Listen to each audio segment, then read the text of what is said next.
In the spring of 1940, Violetta Bar-David Zalman, my grandmother, had two really big problems. One was Adolf Hitler. Hitler had invaded Poland in the September 1939, and nobody in Europe could be quite sure where they were going next. Violetta had actually already been expelled from Italy when foreign Jews were told by Mussolini in 1938 that they had to leave.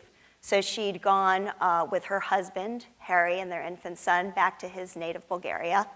But she knew that if the persecutions and expulsions continued, they would have a considerably more limited set of options.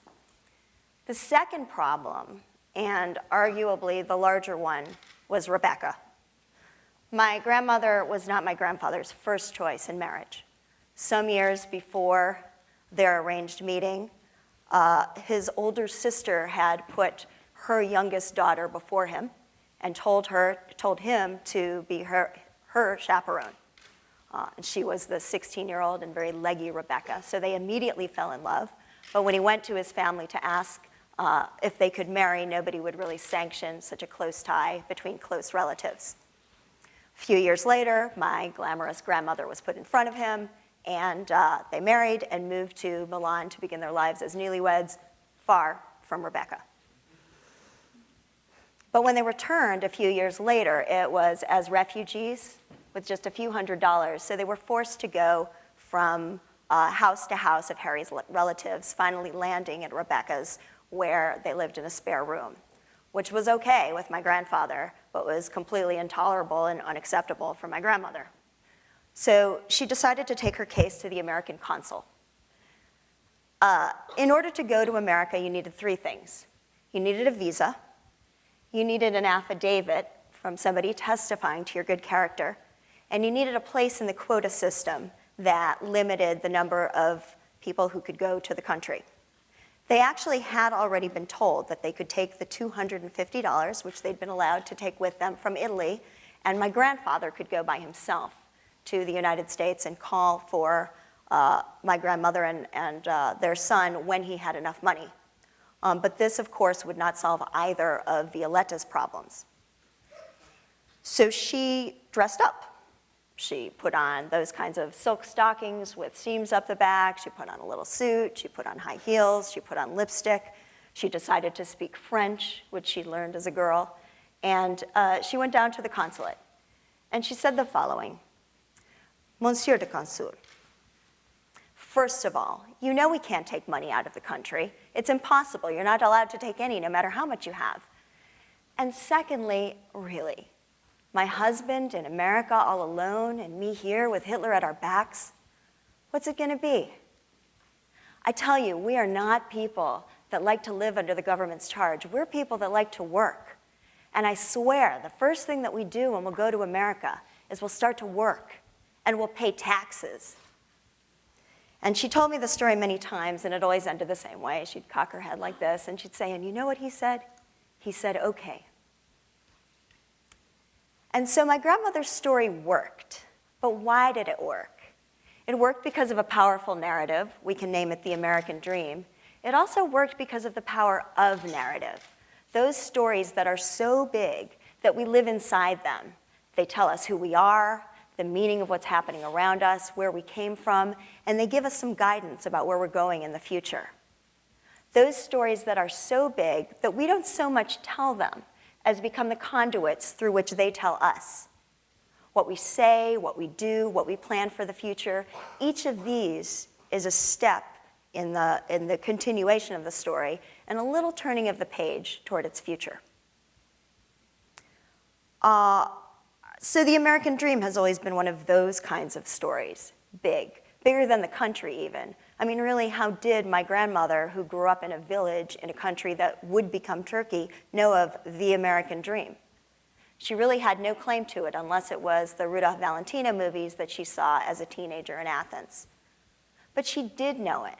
She knew it because it was so elastic, so inclusive, so universal in its promise, that she, like millions of others of people, imagined herself into it. And without having a word of English or having ever stepped one foot into this country, she persuaded a man that she'd never met that she was an American.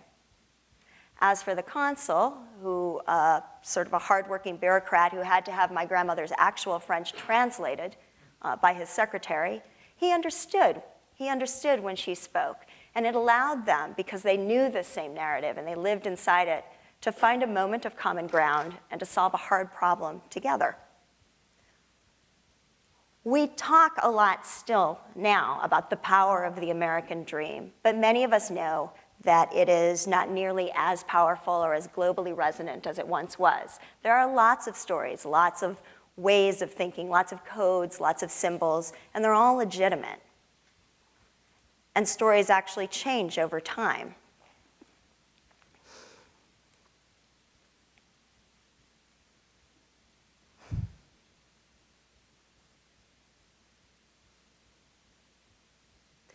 So what do you do when your stories start to dry up?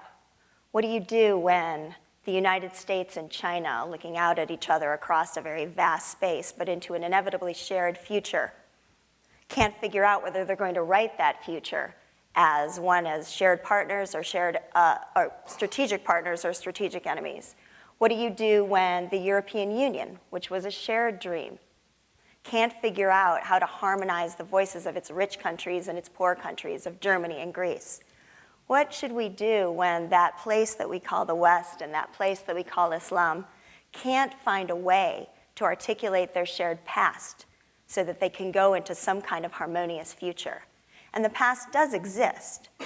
My grandmother spoke the medieval Spanish of the Jews of Al-Andalus, the crown jewel of the Islamic empires, and she grew up in the Ottoman Empire with Greek Orthodox neighbors on one side and Armenian Christians on the others, thinking about Parisian fashion and American movies. So is that Islam or is that the West? Well, it's both. So we need a new story. But how do we get to that new story? Well, we know that there are many voices and many participants in making them, but they're not exactly democratically perfect examples of crowdsourcing either. Political power intervenes inevitably in making the narratives that we share. They suppress some voices and they elevate others. And that's why it's so important that we have not only responsible political leadership, but one that understands the power and the importance of narratives, one that will help us forge a new one that has exactly the same three things that all successful societal narratives have. All of them are legitimate. They ring true, they have a sense of reality, or people can recognize their own reality in them. It may not be the same reality, but they seem to be legitimate to them in some fashion. They're participatory. Everyone has a speaking part, no matter how big or how small. And they offer us choice, because we're all modern people, wherever we're from, wherever we are right now. And we don't really buy stories anymore in which we're told the end and what we're supposed to sort of live out.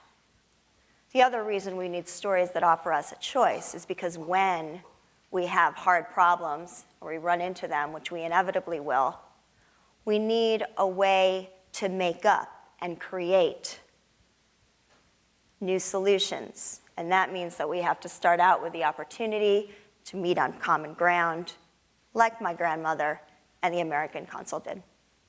Thank you.